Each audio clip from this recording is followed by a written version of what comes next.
This video is brought to you by Squarespace, the #1 website platform for entrepreneurs. All right, now what is it about medium format that actually makes it superior to full frame? Let's just forget about all the technical BS. I wanna focus on the differences that you can actually see with your own eyes, because out of all the comparison images that I've shot with both systems, you can sometimes see that medium format advantage, and that's when your jaw literally falls to the ground. And then sometimes you just can't see much of a difference, even if you're looking on a high resolution monitor. Now, what I have noticed is when I'm using any kind of contrasty lighting, this is usually when I'll look at my computer screen and literally question why I'm ever gonna pick up, question if I'm ever gonna pick up a full frame camera ever again, right? Because the way the Hassi handles the highlight roll off, the skin tones, the color depth, it's just on another level. Okay, so what I'm gonna do in the studio is I am going to shoot with some high contrasty lighting. So I have my Zeppelin here, that's gonna act as a backdrop. It's gonna create a nice white glow around her. And then I'm using this Westcott FJ800 with the optical spot. And I'm gonna just basically just create some slit lighting over her face. And I think this will really show, it'll be a good example of the highlight roll off that I'm talking about.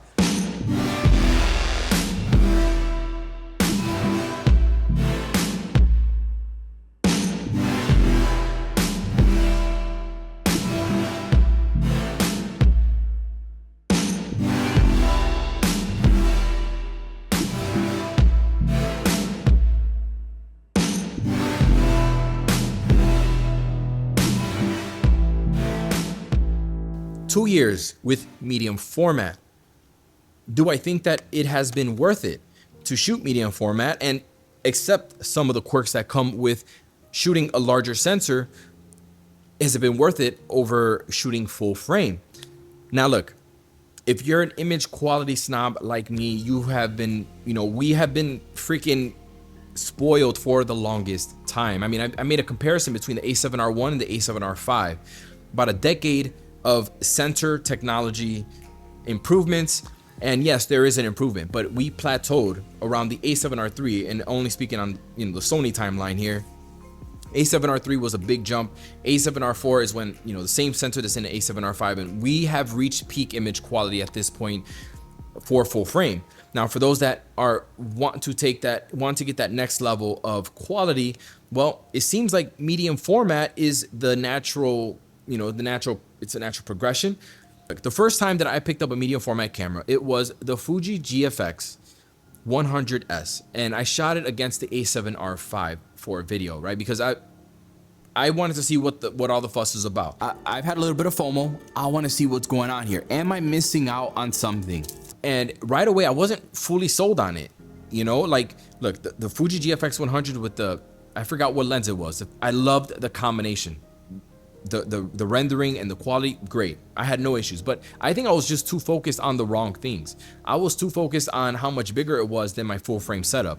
I was also focused on how I actually wasn't able to achieve a shallower depth of field, that I should be getting, but there's obviously a lens limitation. With medium format, the way they render, people talk about this filmic look, and I saw this in some of the images. I saw that there was something, man, I had to zoom in, but I'm like, this looks different. This looks different. But in the moment, it just didn't in my head. I'm like, why would it's still not enough for me to kind of jump ship, Now, it wasn't until I spent more time with this system is when I was able to finally use it in different lighting environments, situations in the studio. This is when I really started to appreciate what this sensor is capable of. When I speak to other photographers that have shot medium format and full frame, I usually get a mixed response from them when I ask them, like, hey, what do you think? Some people they really believe that this is like all a myth, they don't really see much of a difference.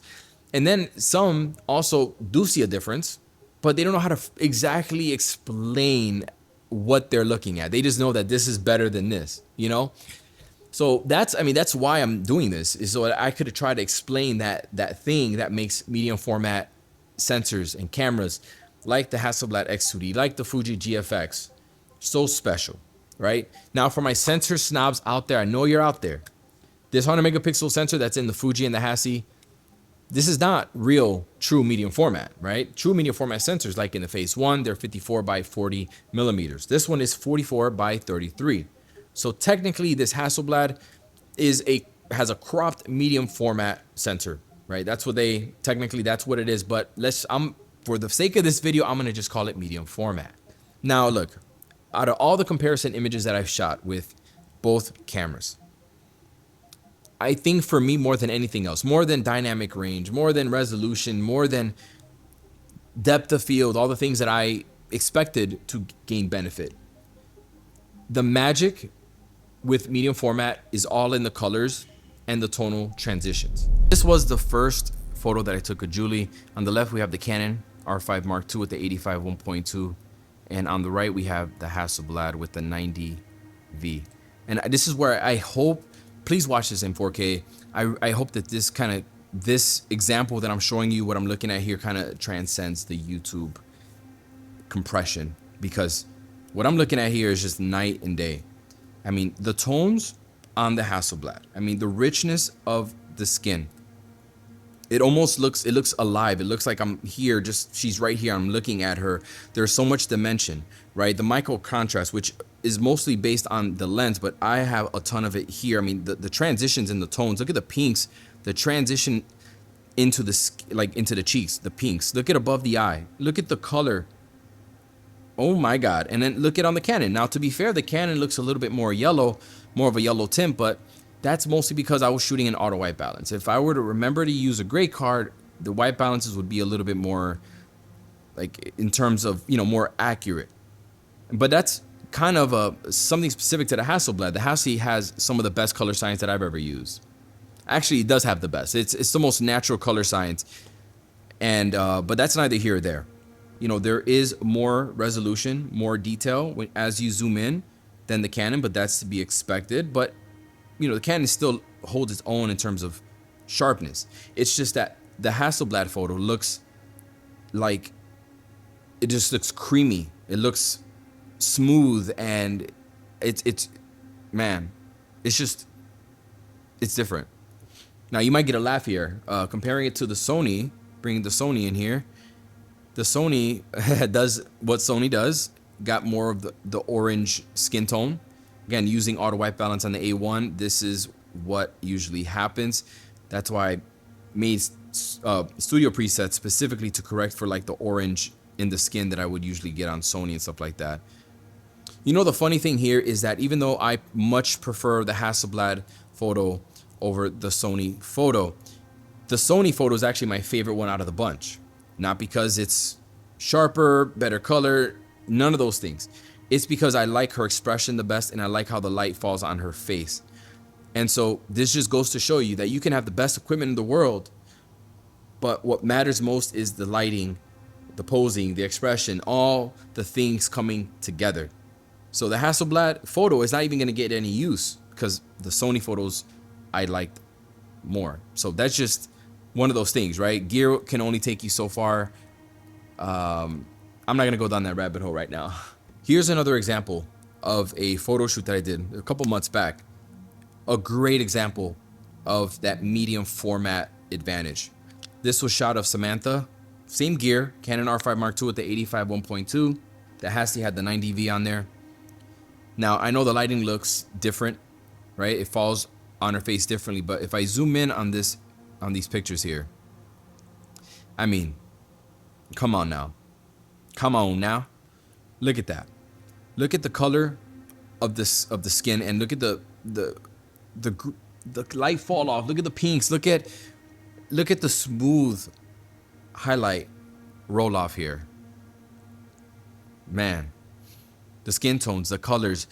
On the Canon photo, it's just more of that yellow tint, which is fine, but still, even with that, you look at the fall off of the light overall. Just let's back away. Let's back up here. Look how rich the Hasselblad photo is in comparison to the Canon. Let me pull up the Sony one here. This is a Sony file. Sony's a little brighter, kind of the same thing. I mean, the skin tones, there's like a crunchier, more of a digital crunchy look when I'm using, especially, to be fair, I'm using slit lighting. It's a really harsh light source. And but with the Hasselblad, this harsh light source doesn't even look like a harsh light source. It makes it look super smooth. Look at that. It's just damn. All right. So these set of photos is also a good example. And I actually used these in one of my previous medium format videos where I had links to download. So if you could download these files from that video, the people that did, they commented, like they were like, whoa, I can see it now, right? Because you can only see so much on a YouTube video with all this compression.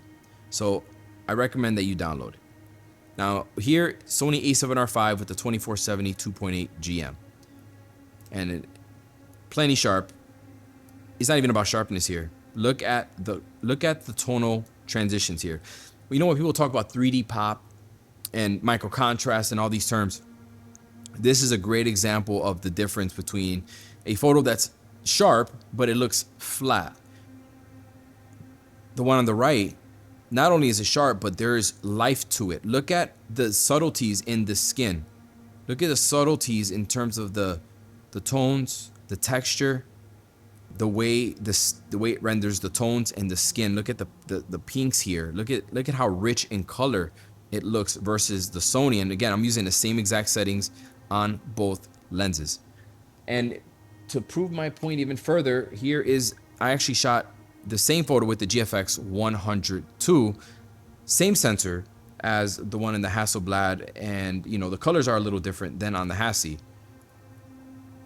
but you still get that same character, that same deep, rich look, that 16-bit color that you get matched up with the sensor. I mean, yeah, the colors are a little bit more inaccurate in terms of realism on the Fuji, but man, I mean, you still getting that beautiful, beautiful, rich tonality that you would get on medium format. This shot of Julie, I think, is also another good example of highlight roll off on medium format. So almost the same exact settings, but oh boy, look at zoom into her face here. See, I used some split lighting on her face, and look at how much smoother the gradual change from highlights to shadow on her face versus on the Canon. It's much more abrupt, a little bit more digital looking, which, I mean, nothing wrong with it. I would actually edit the image like this, more warmer tones. I really like it. But on the Hassi, it looks just smoother, more natural looking. So yeah, but now the thing is that here's the thing. I'm cherry picking these photos here that where you can see the difference, but there are also a ton of other examples. And when I say ton, maybe like another 5 more examples that I have, good examples, where you can barely see a difference. I shot this comparison photo when I was at Sony Cando a couple years ago. I was shooting with the a7R5, and I snuck in some photos with the Hasselblad just out of personal curiosity so I can look at the images at home.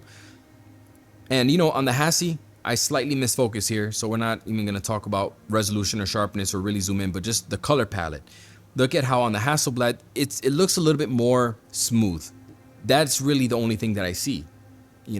Other than that, I can't say there's much of an advantage on the medium format side. Now, I took this photo of the model here. On the left, I shot it with the 50mm 1.2 GM. On the left, the 80mm 1.7 Hassi. Now, this is one of those times. Look, you give me a 32-inch screen, put both images here, and ask me, someone that has been shooting both systems, to pick the one that was shot on medium format, which one was on full frame.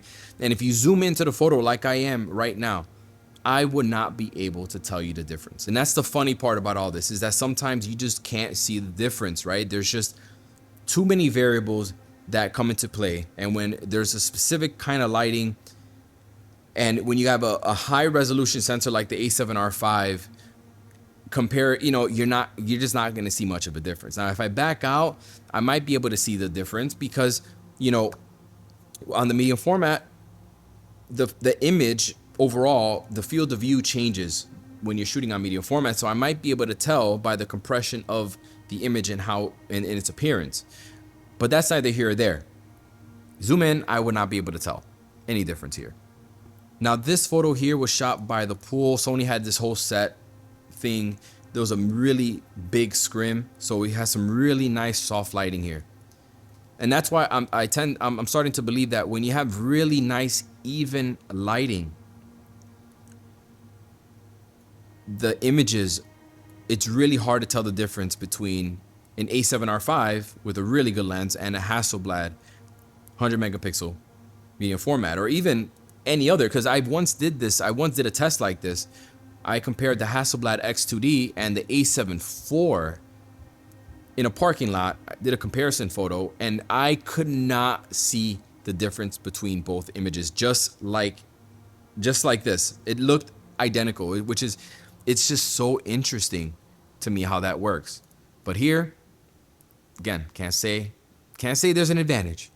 Now, this video would not be possible without today's sponsor, and that's Squarespace. So if you are looking to start a website, blog, or online store, you have to give Squarespace a shot, okay? If you're using your social media as your portfolio, like that's straight up amateur hour, you're literally doing it backwards.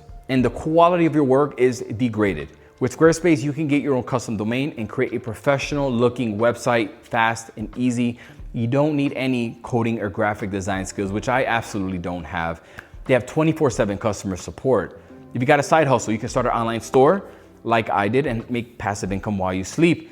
Recently, I just started my off-camera flash course on Squarespace. And using one of their new features called Design Intelligence, setting up the course and creating the landing page was a breeze. So if you want to check out Squarespace for yourself, make sure to use the coupon code Manny and you will get 10% off your first purchase. Now, what other benefits are there besides everything that I already talked about? See, with medium format, it's not talked about enough, the aspect ratio of the photo. So you're getting a 4:3 aspect ratio, which means that you're getting more of a boxy image. And I like a more boxy image because, especially for portraits, when you're taking a picture of someone and they want to flare off their elbow, you don't have to take a step back or two so that you don't cut off their elbow. You know, you get a wider field of view, a wider frame. I love that even for any kind of photography. It's nice to have extra room and if I could crop it if I want, but having the 4:3 is really nice. One that I'm assuming that you already know is that you're getting more dynamic range with this sensor. Now, this is one of those things where, full frame sensors have already there's so much dynamic range that a lot of the times you don't necessarily feel like you're getting so much more. But I think that, these files are really, really thick. There's a lot of latitude in them. But I think with full frame sensors, you're already getting more dynamic range than you need. Pushing the files in terms of the shadows and stuff, I feel like there is a more natural look without like colors starting to get all wonky when you're using a Hasselblad, but I'm rarely gonna ever push my files that hard. Usually, if I gotta push my file that hard, it's usually not a keeper. That's just kind of like one pattern that I've noticed. With medium format, you are getting 100 megapixels, which means that you are getting more detail than you're probably gonna know what to do with. Personally, I don't choose medium format for the 100 megapixels. If it was up to me, I would like to have a camera just like this in 50 megapixel. Anything over 50, I never have to zoom in that much more. You know what I'm saying? This is something that, again, it might be specific to Hasselblad.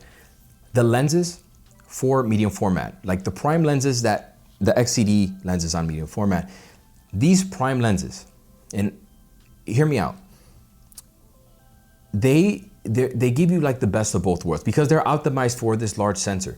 They somehow give you a clinically perfect image, but with all of the great benefits of when we talk about the Leica look or the Zeiss pop, you're getting so much of that micro contrast but also a clinically sharp image. It's the best of both worlds. Like the lenses for medium format, and I'm assuming it's because they're optimized for this big sensor. I don't know, maybe it's just a combination. I just feel like a lot of lenses nowadays, they could even be prime lenses. They're giving you a more just clinically but sterile look. And if you know, you know. These lenses on here, they're very expensive. They're like $3,000 to $4,000. So maybe I forgot, maybe I should have mentioned that. $3,000 to $4,000, they have a leaf shutter in them. But what you're getting, the quality coming out of them. Even on the Fuji side, I've used a couple Fuji ones. Again, they're extremely sharp, but they give you a lot of that character that we hear a lot about when it comes to lens manufacturers like Zeiss. Now, some of the drawbacks of using medium format, the biggest one is the price, right? These, especially Hasselblad, it's pretty pricey. But it's all relative, because when you think about Leica, for example, Leica is a luxury brand similar to Hasselblad. It's about the same price and you're getting a full frame sensor. So if you're looking at it from the luxury, you're paying the same price for a Hasselblad, but you're getting more in terms of sensor size. That's neither here or there. Medium format is objectively more expensive right now, even if you look at the Fuji side of things. So that's, the autofocus is another big one for me. Now on the Hasselblad system, my two biggest issues with the autofocus is that if I'm shooting at a close to wide open aperture and I'm close up to somebody, this thing now has face detection, but a lot of the times it will get the eyelash and it won't get the eyeball, and that drives me crazy. Also, when I'm in a dark studio with the Hassi, all right, if there's no ambient lighting at all, I could have the modeling light on my strobe, and if it's really dark, it's not gonna be able to focus. It's just not. And a lot of the times I go to manual focus, it slows me down. The live view preview doesn't get bright enough to be able to achieve focus like the Canon and the Sony's can. So that drives me nuts. On the Fuji side, you have all those subject detections on the GFX 100 too, but the thing is that there's a lot of false positives with with the Fuji, right? It'll show like the eyes, and it got the eye, but no, it's actually like super front focused on the nose. It's weird like that. So medium format overall just hasn't caught up to full frame with the autofocus tech with these two manufacturers. Now, file size is another drawback. These files are over 200 megabytes each file. Lens selection. Now, Hasselblad is rolling out, new lenses every now and then. Some cheaper ones under $2,000, but overall there isn't a huge selection of lenses right now. For Hasselblad and Fuji, I think they're a bit more. They're a lot bigger. They got some pretty good options there, but again, full frame, third-party manufacturers are just littering the market with lenses, and there's an option for everyone and for every focal length, everything, and it's just not like that on the medium format system. Now the size and weight, yeah, it's a bigger sensor. The camera's gonna be a little bigger. Now the Hasselblad, for example, is not that big of a camera compared to a full frame camera, but it is larger. The Fuji is a lot larger, but the Fuji can shoot video, so I guess it gets a pass, right? Because it can do a lot more. The Hassi is only photography only. But again, this is kind of like that middle ground of not too much bigger than full frame. You don't really feel it, to be honest with you. One of the biggest drawbacks is speed. This Hasselblad can shoot like 3 frames per second. The Fuji could probably do more. It does more, but these cameras and the readout speed they're just not made, and the autofocus system, they're not made for speed. This one in particular doesn't even have continuous eye autofocus, which I hope that they include in a future camera. It needs continuous autofocus. And for me, every Sony camera, Canon camera, doesn't matter what I'm shooting, I'm in continuous. And it slows me down. And I know a lot of people romanticize slowing down. Sometimes I will do it, but in reality, I'm just missing shots and I'm not getting photos that I want to get. I love getting those in between shots. I'm just not, I would rather it have continuous autofocus. One of the other drawbacks that drives me nuts is what I've been trying to hammer home this whole video is you sometimes will not see the difference in between medium format and full frame. So when you pick up a medium format camera and you think you got this really expensive lens and anything you do is just gonna be insane, right? It's not always the case. It's very dependent on what you're doing, the lighting scenario, where you will see an advantage over full frame. Sometimes you will, sometimes you won't.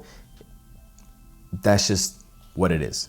In terms of recommendation, now I'm not gonna even get into brands or anything, but look, if your focus is commercial work, portrait, fine art, landscape, and you want the absolute best, you're an image quality snob like myself, so much so that I'm shooting this with an anamorphic lens for no reason at all other than because I want a different look than just the conventional video 16:9.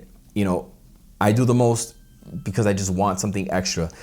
If you're extra like me, an image quality snob, you will appreciate a camera like this that does offer better image quality, just like a cinematographer would go up to a red or and you know, talk and just romanticize that highlight roll off, you know, and just get that extra something, that look that doesn't have that digital look, you know, that more filmic look. You will appreciate something like this, you know, even though I understand that I can achieve, again, the same image, I can achieve 90% or more of the same image quality with a high-end full frame camera.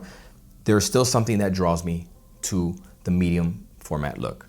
And this being more camera specific, the Hasselblad in just specifically does draw me. It's a photo focused camera, no video features. This is a photography tool, very minimal, very easy to use. There's something about a camera like this versus picking up a mirrorless camera that can do everything. This inspires me to pick it up and use it. Now look, those folks out there, those people, I know you're out there, that the people that comment, well, my client's not gonna notice. Because I just made a video showing how Sony lied about the A1, A1II's shutter. It's not an actual mechanical shutter. It is an electronic first curtain shutter. And when you're shooting with flash outdoors, there's some negative effects. I thought I was gonna be met with thank yous and like, hey, thanks for pointing that out. I didn't know that. That's what I thought. But people in there were like, oh, well, my client's not gonna notice. You know, well, who cares, man? You've been having the, you know, and I'm just like, bro, they're out there. So if you're worried about what your client is going to say or if they're gonna notice any difference, save your money. Don't worry about getting a medium format camera, right? Because like I said, when we're talking about the deliverables, the edited files, the reality is that a lot of these advantages are not going to be noticed. They're more for us. Let's just be honest with ourselves, all right? They're more for us. I wanna see these images these medium format images on my screen. Instagram is not gonna appreciate it. My clients are not gonna appreciate it. I am though. It's for me. All right, so I hope you enjoyed this video. I know this is a long one. If you want to learn how I shoot off-camera flash, I just released an off-camera flash course not too long ago, and I just updated it with a new video, with a new on-location video with just all about composition and taking better photos on location. I think you guys will love it. Check it out. Link will be down below. Thanks for watching. See you next one.